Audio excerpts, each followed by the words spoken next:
Welcome to the Crispin podcast, the show where we talk about trending topics from people to lifestyle with your host, Crispin. We're thrilled to have you join us on this journey. Like I promised you guys, this is a 3 series and this is the Act 2 because the Act 1 was all about me moving from Ghana to Turkey and my struggles as a foreigner, So now that we talked about this, I moved from Turkey, came back to Ghana, and I'm like, you know what? I like the experience. Now, you know how you travel to a foreign country, go back to your country. Now, like there is something about travel that nobody talks about. See, traveling is like an adrenaline flow. It's just like an addiction.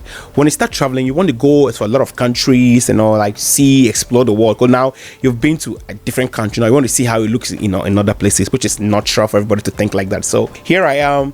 I came back from Turkey to Ghana and I'm just still exploring. Of course, now I know that, now I know I can teach English, right? Okay, so let's see what can happen to me here. So I came back to Ghana for a while, of course, getting all the accolades. Hey, you've been abroad. Oh, Crispin, how was it? I was feeling big, I was feeling myself, Yeah, so I'm back to Ghana now. So I'm like, okay, I made some money in Turkey. I saved a lot of money in Ghana. So I'm like, why don't I just use that money to travel a good? Because at that time I was employed. I wasn't taking money from my parents, I had money in my account, So wait,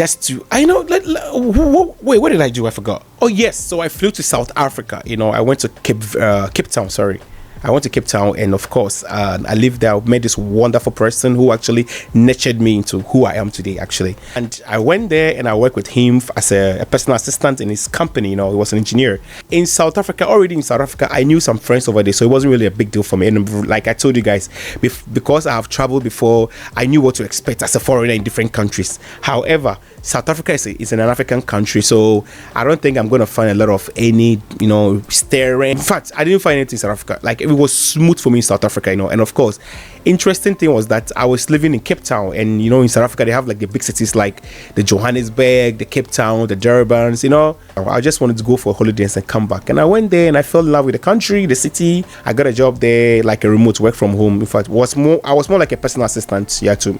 So, yes, I started filming at that time, and of course, let's talk about South Africa. Actually, look, I think people are not talking about South Africa in general as a country. Let me tell you guys, look, South Africa is, what? No wonder we call South Africa the hub of Africa. Look, bro, South Africa has everything. Name it: wildlife, beach, nightlife, luxury. It's screaming opulence, wine. Like the je ne sais quoi, you understand? South Africa has everything. Look, that country, if you haven't been to South Africa yet, please do so before you go to Europe or America or Canada. Trust me. South Africa should be your first country as an African. I'm not saying the rest of Africa is not beautiful. They are beautiful, but South Africa is special. Look, I've been to Kenya also, and Kenya too is very special. But trust me, South Africa has a lot of I love South Africa to death, and they have everything. It's understandable that most South Africans don't like to travel because they have everything in their country. I understand them in this sense. Look, the food is good, the nightlife was good, and it's very affordable compared to Ghana, actually. South Africa is a little bit cheaper or affordable compared to Ghana, actually. Now, I don't know, but back in the days, yes, And so in South Africa, I was living in just kind of white, posh community, a place called Century City. If you know Cape Town, you know what I'm talking about.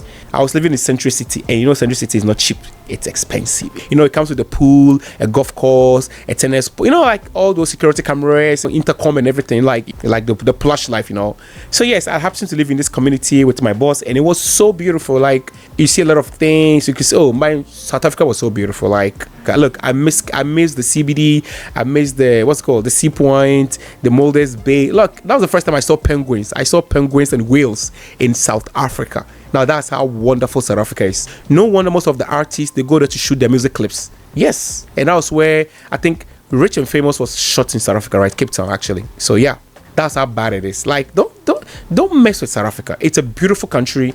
Of course, the crime rate is a little bit high, but of course, it's the same in every country. There's crime everywhere, actually, right? So yeah, unfortunately, they are known for that. But anyway, but South Africa is very, very, very, very respected country. People love because of Mandela and all that. Hey, look, I lived in South Africa for 2 years, and of course, I started making new friends in South Africa, getting a good job, working, traveling around South Africa. I think the people, sometimes I feel like the people are just sitting on their own goal. They don't even know what they have actually. So we, the foreigners, we get to see what they have in South Africa then, and we want to make a use of it because the locals, they don't really know what they have. Trust me.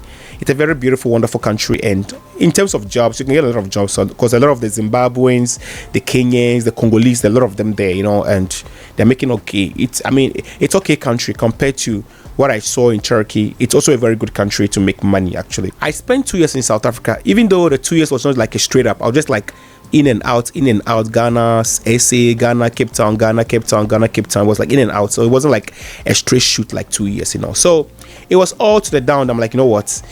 Let me go back to Ghana for a holiday. So whilst I was in Ghana, in fact, I went to Ghana to apply for a work visa basically. So now here is where I have a problem in South Africa also. Their residency is a little bit tedious. I waited for like 18 months to get my permanent residency in South Africa. Yes, 18 months to wait for my permanent residence. So whilst I'm in Ghana, and I'm like, you know what? I'm not gonna sit home and just wait for my.